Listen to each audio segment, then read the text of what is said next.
Hello everyone, আসসালামু আলাইকুম। আজ আপনাদেরকে মাত্র 10 মিনিটে কোনো ধরনের রোদে দেওয়ার ঝামেলা ছাড়াই কাঁচা আমের আমসত্ত্ব বা ম্যাঙ্গো বার বানিয়ে দেখাবো। খুব সহজ একটা টেকনিক ফলো করলে খুব দ্রুত ম্যাঙ্গো বার বা আমসত্ত্বটা বানিয়ে নেওয়া যায়। চলুন তাহলে দেখে নিই। তো আমি 1 কেজি আম নিয়েছি, আমগুলোকে ছিলে ধুয়ে নিয়েছি, তারপর এরকম ছোটো ছোটো টুকরো করে কেটে নিচ্ছি।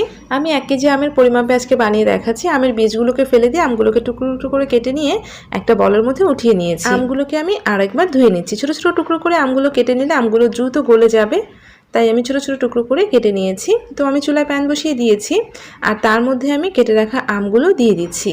আপনারা কিন্তু এই পরিমাপে বেশি করেও বানিয়ে নিতে পারেন। তো সবগুলো আম দিয়ে দিয়েছি। এখন এর মধ্যে আমি 1 কাপ পরিমাণে পানি দিচ্ছি। খুবই অল্প করে পানি দিতে হবে। 1 কেজি আমি 1 কাপ পানি দিয়েছি। আপনারা আরও কম পানি দিয়ে এটা সিদ্ধ করে নিতে পারেন। যত কম পানিতে সিদ্ধ করবেন আমসত্ত্বটা তত বেশি ভালো হবে। এখন আমি চুলাটা জ্বালিয়ে ঢাকনা দিয়ে ঢেকে বসিয়ে রাখছি। চুলার আঁচ একদম লো করে দিয়ে, একদম কমিয়ে দিয়ে আমি অনেকটা সময় ধরে আস্তে আস্তে আমটাকে সিদ্ধ করে নিয়েছি।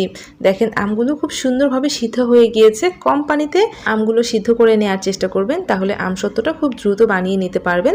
দেখেন আমগুলো একদমই গলে গিয়েছে। তো আমি স্পুনটা দিয়েই এখানেই আমগুলোকে একদম গলিয়ে দিব।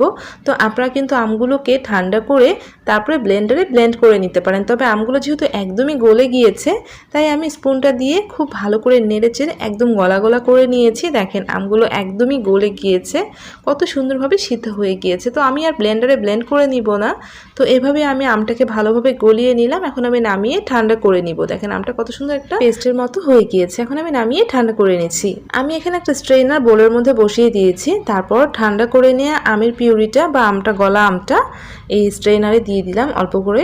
এখন আমি আমগুলোকে এই স্ট্রেনারের মাধ্যমে চেলে নিব। আমি একটা স্প্যাচুলা দিয়ে আমটাকে এভাবে ডলে ডলে নিচের দিকে চেলে নিব। তখন দেখবি যে নিচের দিকে একটা স্মুথ পিউরি বেরিয়ে যাচ্ছে। তো আপনারা কিন্তু এটা হাত দিয়েও চেলে নিতে পারেন। আর চেলে নেওয়ার পর দেখবেন যে চালনির মধ্যে আমের কিছু খোসা রয়ে গিয়েছে। দেখেন আমি সবটা আম এভাবে চেলে নিয়েছি। আর চেলে নিতে খুব বেশি সময় লাগে না, হাত দিয়ে চেলে নিলে অনেক দ্রুত হয়ে যায়। তো আমি স্প্যাচুলা দিয়ে চেলে নিয়েছি আর খুব স্মুথ একটা পিউরি বের করে নিয়েছি। আপনারা যদি আমটাকে ব্লেন্ড করে নেন, ব্লেন্ড করে নিয়েও কিন্তু এভাবে চালনি দিয়ে চেলে নেবেন।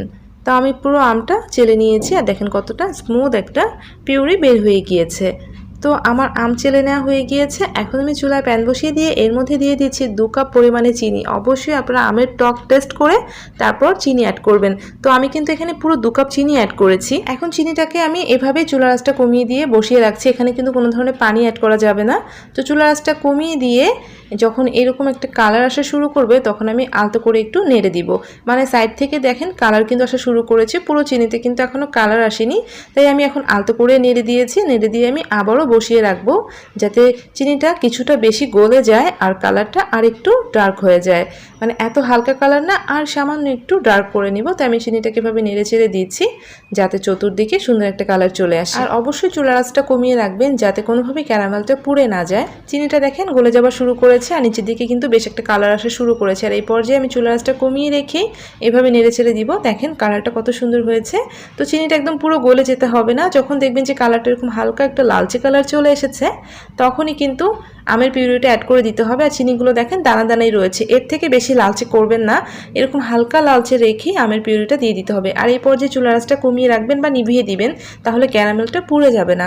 তো আমি দেখেন আমের পিউরি সম্পূর্ণটা দিয়ে দিয়েছি। তো এখন চুলাটা জ্বালিয়ে দিয়ে একটু বাড়িয়ে দিয়ে আমি অনবরত নেড়ে যাচ্ছি। আর এভাবে দেখবেন যে ক্যারামেলটা আমের পিউরির সাথে খুব ভালোভাবে মিশে যাবে। এই পর্যায়ে কিন্তু ক্যারামেলটা অনেকটা শক্ত দেখাবে। তো কিছুক্ষণ নাড়তে নাড়তেই দেখবেন যে ক্যারামেলটা খুব সুন্দরভাবে আমের সাথে মিশে গিয়েছে। আর এভাবে আমি অনবরত নেড়েচেড়ে জাল করছি। অনবরত নাড়তে হবে, নাড়া কিন্তু বন্ধ রাখা যাবে না। তো নাড়তে নাড়তে দেখবেন যে আমগুলো এরকম কমে যেয়ে এরকম একটা সুন্দর কালার চলে এসেছে। আমটা অবশ্যই অনবরত নাড়তে হবে, নাড়া বন্ধ করলে কিন্তু পুড়ে যাবে। তাই অবশ্যই অনবরত নাড়তে নাড়তে যখন দেখবেন যে আমটা এরকম কমে যে থকথকে একটা ভাব চলে এসেছে, সেই পর্যায়ে আমি এখানে লবণ অ্যাড করে দিলাম। প্রথমে আমি 1 চা চামচের মতো লবণ দিয়েছি, পরে আমি বিট লবণও 1 চামচই দিয়েছি, কারণ আমি টেস্ট করে দিয়েছি। আপনারা অবশ্যই টেস্ট করে করে দিয়ে নেবেন। তারপর এখানে আমি সামান্য একটু পরিমাণে দিয়েছি হচ্ছে লাল মরিচের গুঁড়া। লাল মরিচের গুঁড়া খুবই অল্প দিয়েছি, যেহেতু ম্যাঙ্গো বার একটু মোটা মতো হবে, তাই খুব একটা ঝাল খেতে ভালো লাগবে না। জাস্ট কালারের জন্য একটু পরিমাণে আমি লাল মরিচের গুঁড়া দিয়েছি। এখন অনবরত আবারও নেড়ে যাচ্ছি।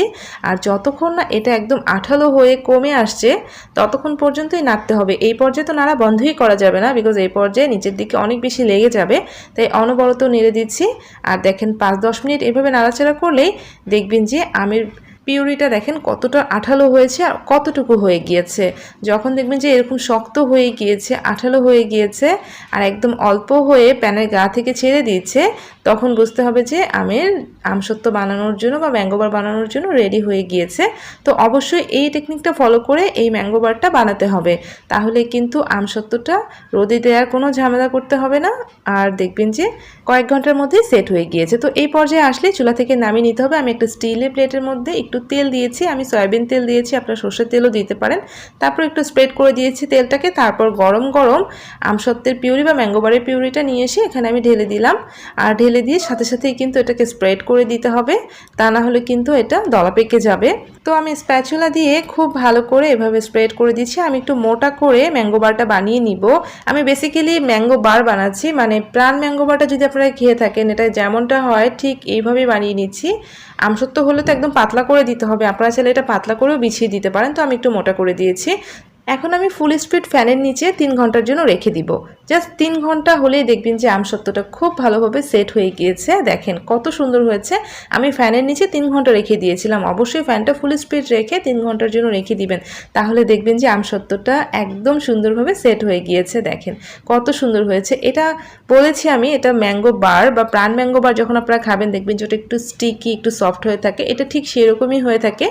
তো এইভাবে কিন্তু আপনারা খুব সহজভাবে বাড়িতে কোনো ধরনের রোদে দেওয়া ঝামেলা ছাড়া মাত্র কয়েক ঘন্টার মধ্যে ম্যাঙ্গো বার বা আমসত্ত্ব বানিয়ে নিতে পারেন। আর আমি দেখেন আমি কেটে নিচ্ছি, এটা কতটা স্টিকি হয়েছে আপনারা দেখেই বুঝতে পারছেন। আমি আপনাদেরকে তুলেও দেখাচ্ছি, কোনো ধরনের রোদে দিইনি। আপনারা কিন্তু যদি রোদে দেন তাহলে অবশ্যই এটা অনেক বেশি ভালো হবে। আর যদি আপনারা আমার মতো ফ্যানের নিচে খুব ঝটপট ম্যাঙ্গো বার বানিয়ে নিতে চান তাহলে এইভাবে বানিয়ে নিতে পারেন। আর অবশ্যই এগুলো বানিয়ে নেওয়ার পর আপনারা কেটে কেটে প্লাস্টিক র্যাপের মধ্যে মুড়িয়েও রেখে দিতে পারেন ফ্রিজে। আবার এভাবে এমনি ছোটো ছোটো করে কেটে এয়ারটাইট কন্টেনারে ফ্রিজে রেখে খেতে পারেন। বাইরে রেখে দিলে কিন্তু অবশ্যই আপনাদের রোদে দিয়ে রেখে দিতে হবে, তা না হলে কিন্তু এটা নষ্ট হয়ে যাবে। আর যদি ফ্রিজে রেখে দেন বেশ অনেক দিনই আপনারা খেতে পারবেন। তো আমি ছোটো ছোটো করে টুকরো করে নিয়েছি, এগুলোকে আমি প্লাস্টিক র্যাপে মুড়িয়ে রেখে দিব। তো দেখেন একটু সফট হবে, একটু স্টিকি হবে, কিন্তু অনেক মজা খেতে। টেস্ট কিন্তু একদমই আমসত্ত্বের মতোই লাগে। তো দেখেন আমি এভাবে কেটে নিচ্ছি। এটা আপনি যখন কাটবেন তখন আপনার কাছে একটু স্টিকি মনে হবে, আপনি চাইলে একটু তেল লাগিয়ে নিয়ে তারপর সুন্দরভাবে কেটে নেবেন, তাহলে দেখবেন যে আর হাতের মধ্যে বা চামচ বা চাকুর মধ্যে লেগেও যাচ্ছে না।